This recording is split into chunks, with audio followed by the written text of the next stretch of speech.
પરા બજાર અને ધર્મેન્દ્ર રોડ અને ઘીકાટા રોડની વચ્ચે આવેલી રાજકોટની ઐતિહાસિક શાખાજીરાજ માર્કેટ કે જેઓ વર્ષો થયા એક જે જૂનું રાજકોટ હતું ત્યારથી એ માર્કેટનું અસ્તિત્વ છે. આમ કહી શકાય તો રાજકોટની પ્રથમ માર્કેટ પણ ગણી શકાય અને એ હેરિટેજમાં પણ આવે છે. હેરિટેજમાં બિલ્ડિંગ આવતું હોય ને જે કંઈ અત્યારે કોર્પોરેશનના અધિકારીઓમાં એક સ્ટ્રક્ચરનો રિપોર્ટ આપ્યો છે કે ભાઈ આ સ્ટ્રક્ચર છે અમુક જે ભયજનક છે. તો ગઈકાલે પરમ દિવસે માર્કેટના જે લગભગ 80-90 વર્ષથી જે લોકો 3-4 પેઢીથી જેઓ બિઝનેસ કરે છે એમને તંત્ર દ્વારા ખાલી કરવાની 5 દિવસમાં નોટિસ આપવામાં આવે. પરંતુ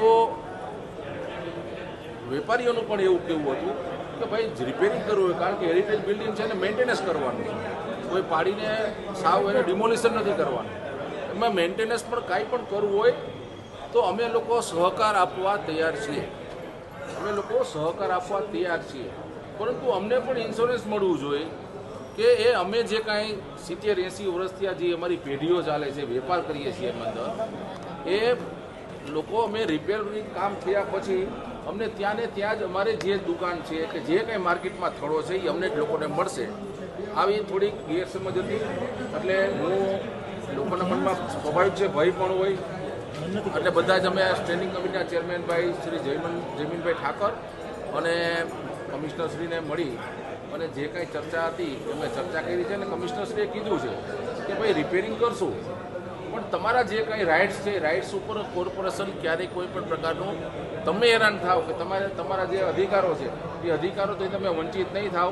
અને એ અમે તમને લોકોને લેખિતમાં પણ આપશું કે ભાઈ આ રિપેર થઈ જાય એટલે અહીંયા જે જગ્યાએ તમે જે જગ્યામાં વેપાર કરો છો એ જગ્યાએ તમને વેપાર કરવા મળશે. ઉદયભાઈ, કેટલા વેપારીઓ હતા અને કેટલી બિલ્ડિંગ? 104 વેપારીઓ છે. ભયજનક કેટલી બિલ્ડિંગ? ભયજનક બિલ્ડિંગ છે જ નહીં. ત્યાં આખું સ્ટ્રક્ચર છે લોખંડના બીમ ઉપર અને ઉપર નળિયા ને એવું બધું છે.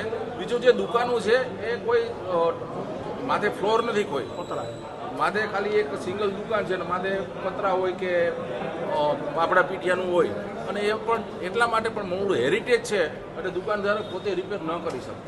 હવે તંત્ર જ્યારે કરતું હોય બીજું આવી હેરિટેજ બિલ્ડિંગને જાળવણી માટે એની સાચવણી માટે કેન્દ્ર સરકાર, રાજ્ય સરકાર અને કોર્પોરેશનનું પણ બજેટ હોય છે કે આવા જે કંઈ હેરિટેજ બિલ્ડિંગો છે જે હેરિટેજમાં આવી ગયા છે ઓલરેડી તો એની નિભાવણી, એની મરામત અને એક આપણો ઐતિહાસિક વારસો જળવાઈ રહે એના માટેની પણ જોગવાઈ છે. અને કમિશનરશ્રીએ કીધું અમે પ્રયત્ન કરશું. તે પ્રત્યેની વાત કરતાં કમિશનર સાહેબે અમને જણાવ્યું કે એને રિનોવેશન કરવા માટે અમને સાથ સહકાર આપજો. નોટિસ આપી એ કોઈ ખાલી કરાવવા માટે નથી અને તમારી જગ્યા અમે તમને લેખિત સાથે આપશું કે જેથી કરીને રિનોવેશન કર્યા પછી તમારી જગ્યા તમને જ મળે, બીજા કોઈને નહીં. ક્યારે નોટિસ આપવામાં આવી હતી ને વેપારીઓનું શું માનવું છે? નોટિસ 24 તારીખે બપોરે આપવામાં આવી હતી ને તેમાં નોટિસમાં ખાલી એટલું જ જણાવવામાં આવ્યું હતું કે 5 દિવસની અંદર તમે માલ સામાન ખાલી કરો લગામે સીલ કરશો એટલે વેપારીઓમાં ભયજનક સ્થિતિ ઊભી થાય તો સામાન્ય બાબત છે. કારણ કે 80 વર્ષથી જે દુકાન ઉપર જેની રોજીરોટી હાલતી હોય એને ભયમાં તો થોડાક આવી જ જવાના હોય. હવે કેટલા સમયમાં થઈ જશે શું કીધું?